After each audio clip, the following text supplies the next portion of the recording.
Justin, how are you? I'm very well. You're looking very handsome this evening. Thank you. Okay. Now, before we get onto the presidential stuff, are you fully aware that it's National Pruneweek here and we're all very excited? I'm kicking myself that I'm stuck here. Yeah. How is the campaign going? What's going on out there? Well, I ascribe to Mark Twain's theory that the last person who should be president is the one who wants it the most. The one who should be picked is the one who should be dragged kicking and screaming into the White House. So you're not a fan of any of the guys? Which is not the case with these.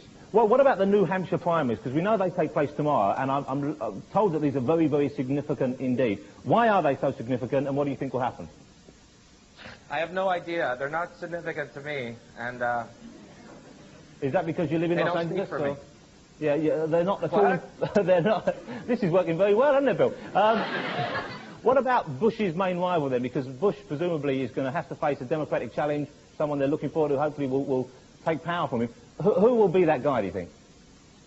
Well, it looks like Paul Zongas, who is a Greek from Massachusetts, shorter than Dukakis, and who is terminally ill.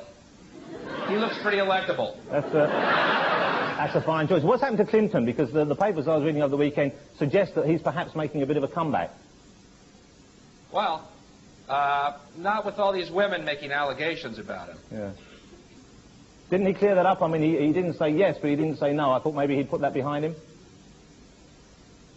If he had put it behind him, none of this problem would be going on right now. Okay. National Pruneweek, of course, Bill. What about...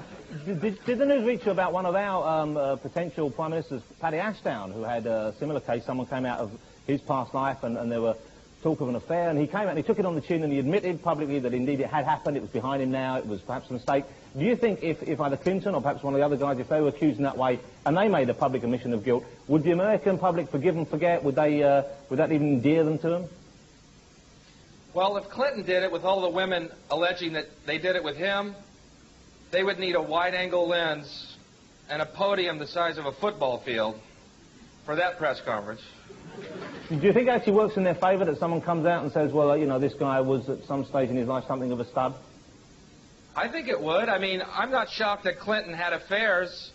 I'm more shocked that Bush doesn't. You've seen Barbara. National Pruneweek. Once again, we're back again, aren't we? What about the mood of American people in general towards the election? What do you think the feeling is? Is it exciting? Is there a fever pitch of excitement about the upcoming elections?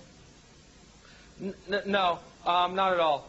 You know, no one shows up for these elections, and Bush will probably be reelected because American people don't want to change, and that's what Bush is offering.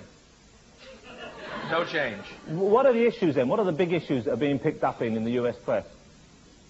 Well, Clinton and women, you know. When you talk about a deficit of trillions of dollars, most people's eyes glass over. They can't relate to that. Mistresses, we all perk up. What about you personally? Let me ask you, be very specific here. What are your feelings on the U.S. electoral system? What do you think of the way it works and functions? Well, I hope to overthrow the American government and replace it with a freely elected democracy. Yeah. I think that'd be best. Just a pipe dream, I imagine, though, Bill. Excuse me?